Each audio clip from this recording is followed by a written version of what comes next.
Mig Welding Stainless Steel Pipe, Season 2, Episode 19. Warning. Flashing lights occurred during this video. Please use caution. The content and techniques you see in this video are performed by professionals. We ask that you do not attempt at your own risk. Thank you. We're back again. Would you like to join me in a pipe welding journey? All stainless steel, type 316. This is a continuation of my last video, so if you want to know a lot more about it, watch the last video or the beginning of it. But got two flanges, two sets of these to put on. So now I put a flange on that, put a flange on that. This is one end, that's another, and then there's a piece that goes in the middle. So big long pipe with a flange in the middle. But now a piece of 2-inch pipe's going to go on top of that. 2-inch pipe, schedule 40 pipe, this piece right here. Two of those, one on each end and one in the middle. But we're only working on these two right now. There's the middle one, and the pipe will get ran all the way, almost all the way down to about 6 inches from the end. Same thing over here, and just like a conduit or something goes in there, so it's just meant to go on top, protect conduit or wires or something that goes through it. So just gotta be like top dead center. This is like level right now, centered up on top. I have a little mark on it. Well, it was 2-hole from the beginning, and I got my line that was already on ahead of time. I took my little center finder thing, put it on here, put the in the center, and that's pretty good right there. Same thing for over here. Probably won't show you both pipes, but we're almost at the end of the day. I got about a half an hour left. I'm going to try knocking it out for you guys. Sergio left, so it's a little harder to hold it all by myself, but we'll get to it. So the pipe goes from here, it's like 2 foot 6 inches from the face of the flange to there, all the way to the end. I got to measure which one was longer than the other, because one pipe was longer, a little longer than the other. So my idea on how to hold this is take these little angles like this, and I already measured like where I needed it. So get like that. I'll tack one right there, tack one at the end.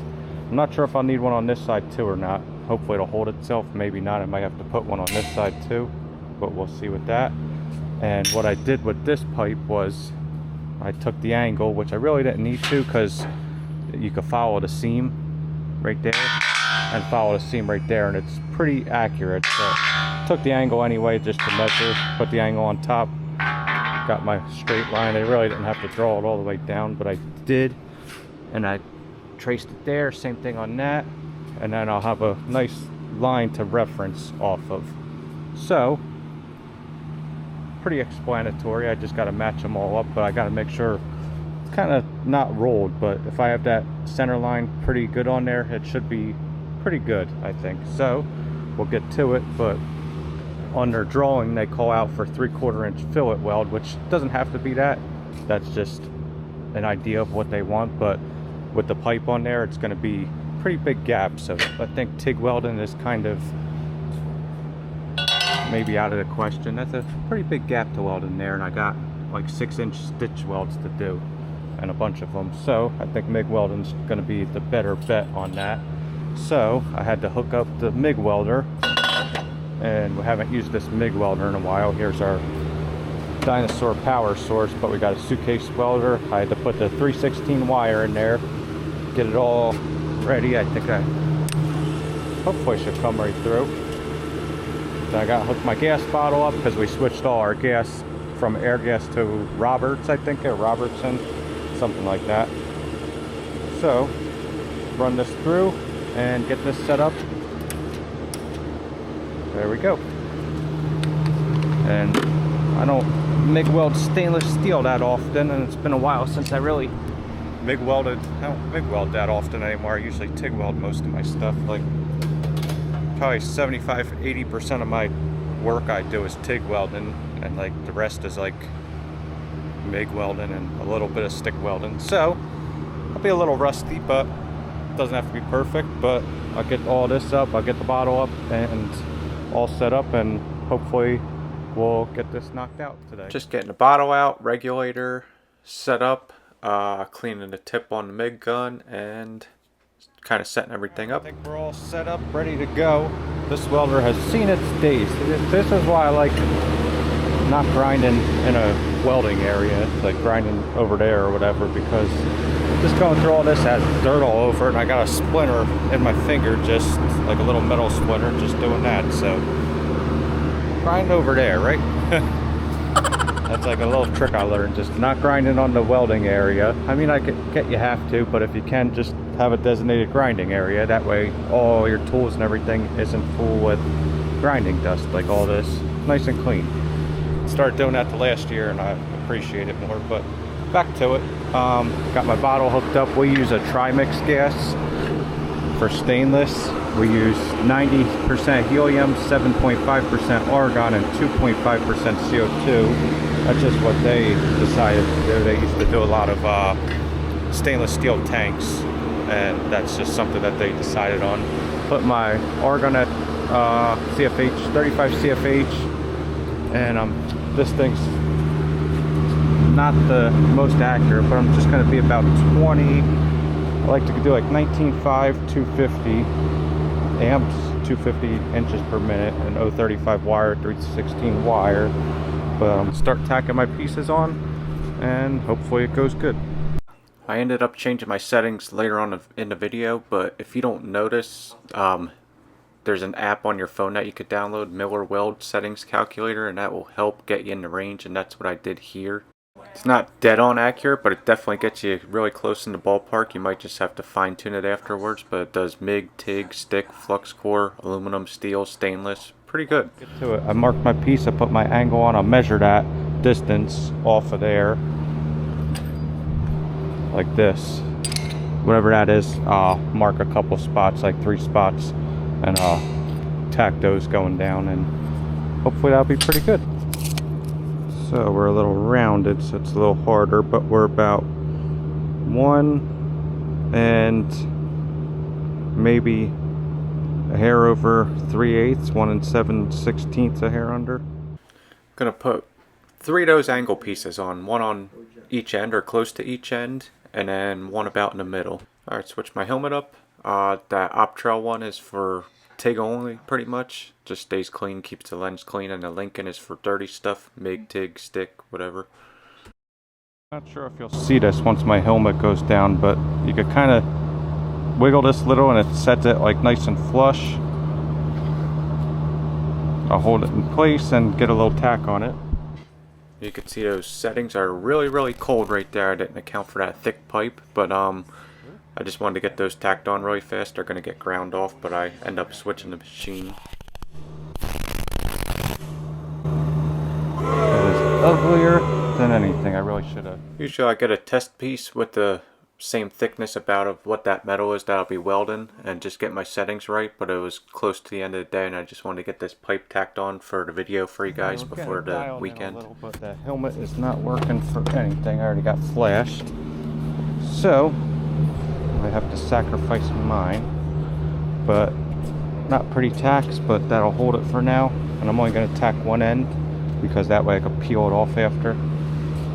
Hopefully it doesn't get sandwiched in there. Might have to cut it off after. Easy work, just tacking them all on. Got the settings a little more better. Dialed in more before I weld the pipe on, but should be good. Alright, so we got them tacked on. That one's a little ugly, but these ones got a little better. And put our pipe on and see how it fits. Little struggle doing it by myself, but we got it. Just make sure the pipe don't fall off, but push it against those angles and move it over here against that other line, and make sure the bottom is centered on the other lines. Alright, that's essentially how it'll go, like that. The pipe is bowed a little bit, so I'm gonna have to do a little something. I think it'll be alright, but it's not matching up fully over here, so I'll have to tack it down there, tack it a couple spots, and then push it over at the end. But we're pretty close, and I think that should be pretty good about how it's gonna go.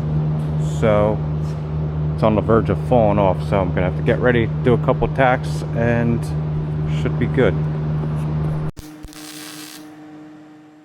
Getting ready to tack the middle and end, but I want to put a tack where the weld will be, so I'm going to lay it out first.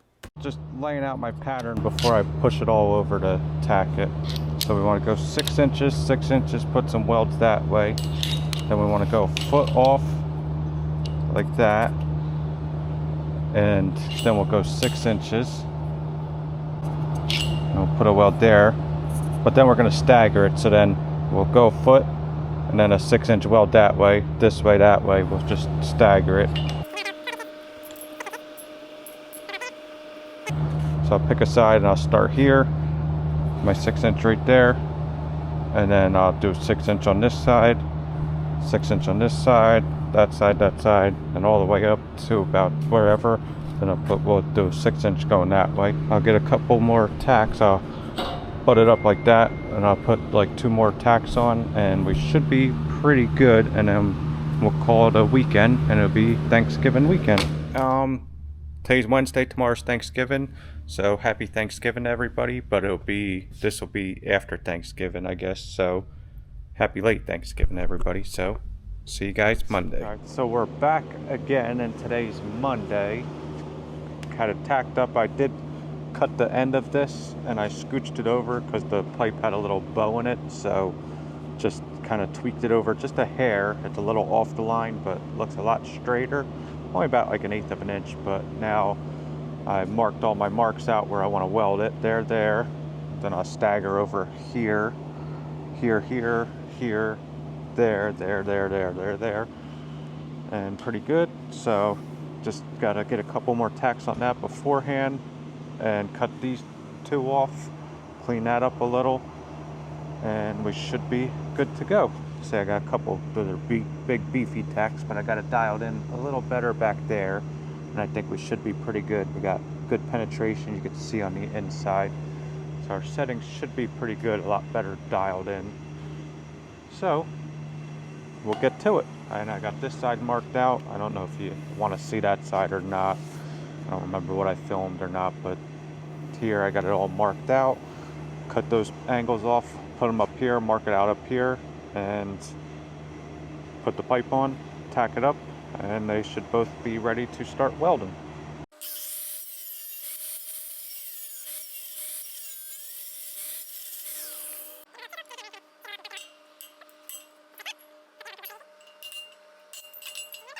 I was really only planning on showing one pipe being built, but might as well show you both. So get the top pipe on. Now I got Sergio and Judd helping me, centering up that small pipe on top with the square, making it center on that line. Makes it a little easier. Now I'm just tacking, going around the whole way.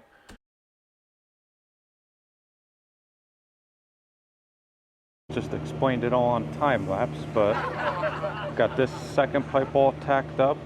Here was my angle. I think I brought it out 1 3/8, a hair over to that way, even though it's 1 3/16 to the end. That little radius right there, I had to bring it out a little bit more, cut that off, and then we tacked it all. So tacked it right there, that's my run. Do a little run that way, that way, that way, that way. So I gotta tack that one, cut my angle off, and start welding. Well, you guys see this once I put my helmet down. If not, it'll all be for nothing. You know what I did? Forgot to put my ground on.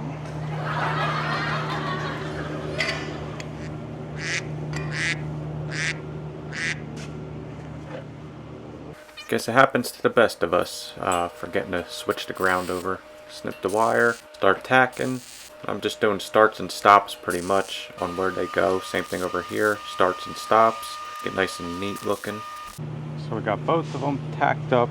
Now I'll just grind these 2 off, blend them all down, and should be good to go. So here we go, we mark our wheels, stainless steel. This one was black iron, so I don't want to use that. So, always good to mark your wheels.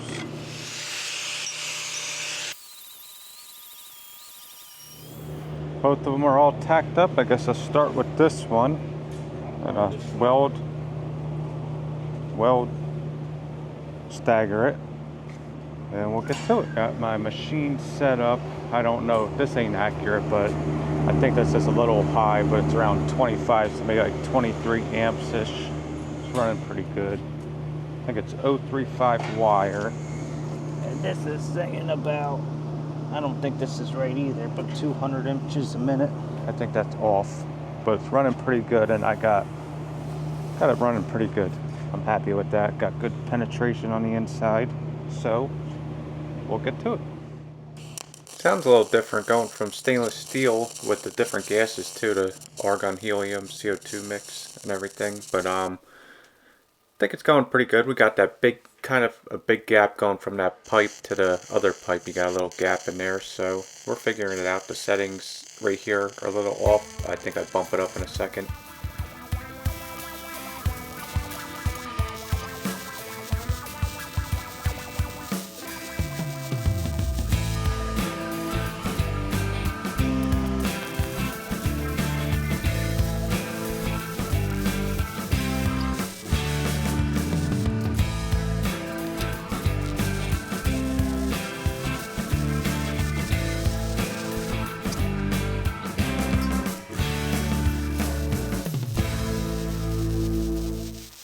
I might have to time-lapse that stuff, but we're done with that. Here's one thing why I have my designated TIG helmet and MIG helmet. This was scratched a little already, but I already got the lens all dirty.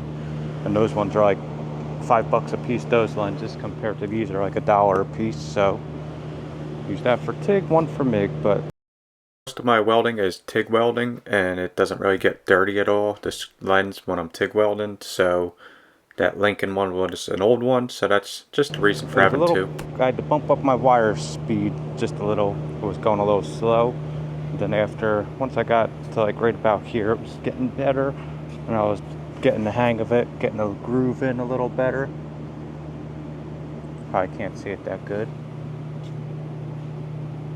but we got a little better. I don't want to weld all the way to the end because we're going to connect that other one, and we want to be able to wrap around, even though it's not going to be waterproof, just make it look pretty good. Did it all the way here, staggered them. See, like 2 right here, even though they're going to get connected, but boom, 1 over here, here, here, here, here. So nice and staggered. Got to wire brush that still. I'll do that now before it gets all hard to get off. And still got one more to weld. I'll time lapse you on that one, but you can see on the inside we got good penetration. You can see the nice color on the inside. It's not coming through, but I think it's plenty fine, plenty strong. Doesn't even have to be strong, just got to hold, just got to protect the conduit. But pretty brush good. Make sure your brush is designated stainless steel, and looks a lot better. That looks a lot better, but I am by no means a professional MIG welder. So if you don't know already, but with stainless steel, after you weld it, especially TIG welding, and you let that color sit on for a while, it'll be a lot tougher to sit on, so it's good to brush it off kind of right away. To begin with, my stainless steel wheel, I'm hooked it up in a little chuck thing. Chuck it up like that. Gets a little bit more of that spatter off, so made a little bit of both. Like there's a little spatter right there from the start. So a little bit of both, I guess, because that got a good amount off. So wire brush and this. I think I got a lot of that spatter off. There's still a tiny bit, but I got most of it off now, so it helped a lot better. I'll just weld that side. The heat the same, but I ended up bumping this up a lot, so I'm probably about 250-ish. About 250 on the wire feet speed, if that's correct, but that's pretty good right there. So it's a little hard to get that wire perfectly in the center of that weld joint, so I kind of got to fuse the gap a little bit between both pipes. That leaves a little gap-ish, I guess if you call it, but trying to do a little circle C movement right here with the torch and kind of keeping it 90 degrees. So that's just my little technique right there. 90 degrees gives you a little, so you don't gotta push it or pull it.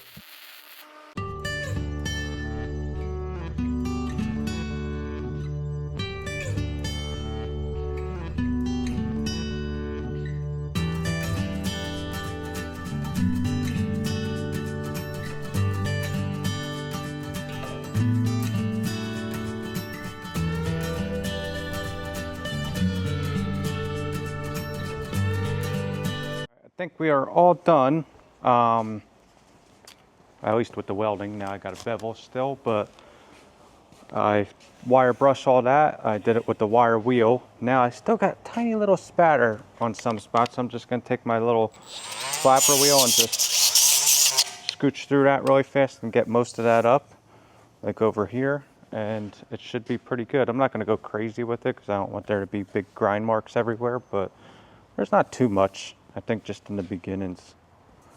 But most of this is pretty good all through here. Once I got the hang of it, pretty good. Just right up there in the beginning.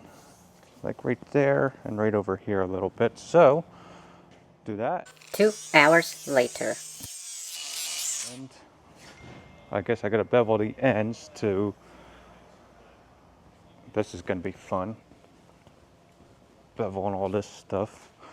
Schedule 80 pipe, that's like 1/2 inch thick bevel on that big thing. So I'm gonna bevel it about 3/4 of the way because I don't know what type of, how it's gonna be in the field. They could bevel the rest in the field if they want, but I'll get it nice, pretty good bevel like most of the way, and then should be good to go. Out of my way for now. Make sure I shut my gas off. Yeah, it's a lot different welding with that gas. What I say it was, it's like a tri-mix, 90% helium, 7.5 argon, and 2.5 CO2. Had like 25, 35 CFH. And the welds came out pretty good. I was happy with those for how often I don't MIG weld or whatever. I mean, I'm not the best. They're not the best welds, but at all. But they're definitely acceptable, strong enough, and they should be good. Didn't even warp that good, so we're pretty good. I was worrying about it pulling a little bit each way, but I think staggering it like that actually helped it. So, and welding it like that, compared to welding all on one side coming back like this, I think I would have maybe moved it a little, even though it was tacked. I'm not really sure. But this was thick pipe, so it probably took a lot of the heat and absorbed it. So, get to my beveling and call it a job done. Now I'm going to be grinding like this, so I've been using this thing more and more instead of letting all that dust go everywhere. Just nice to throw it that way at that, and it just drops right down instead of, even though it's stainless and it won't contaminate everything. If that was like black iron, I'd want to definitely have that up because got all our stainless steel sheets and everything up there, so you just want to be careful where you're throwing your sparks at, especially if you're in a building, someone else's building or something. Just be careful. And if it's steel and you got a lot of stainless behind it, just contaminates it. All those hot sparks landing on stainless steel, not good for it. So, good to know. All right, we're gonna experiment a little bit. I'm gonna try for that bevel on that. I'm gonna try this new disc that I got at Fabtech. They're Say It. I'm not a big fan of the Say It flap discs or the grinder wheels, but maybe this wasn't bad at all. I don't know what you call it. It goes on the backing plate. I only have a 4, this is 4.5, and I guess the backing plate's 5, or this is 4, and this is 4.5, so just gotta make do with it, but not sure how it's gonna work, but we'll give it a try because I'm all out of my, these things are awesome, Furred Victo grains. There's a new one of these. I highly suggest the new ones. Furred Victo grain, I forget what it is. But these things, they're pricey, but to bevel stuff like that, awesome. 10 times better than one of those. Now here's where it's good to have all your protection on, your safety glasses, but definitely your earbuds and a face shield or safety glasses and or both, because you want to definitely protect your hearing and your eyes.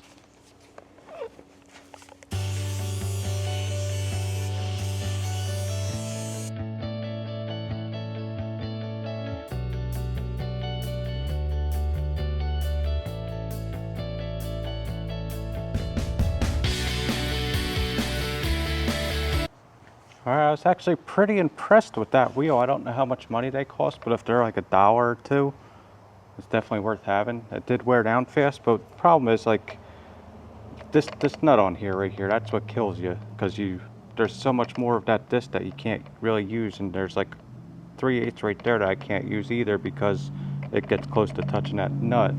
So that's why those twist-on ones are a lot nicer, but this thing, I was actually impressed with that.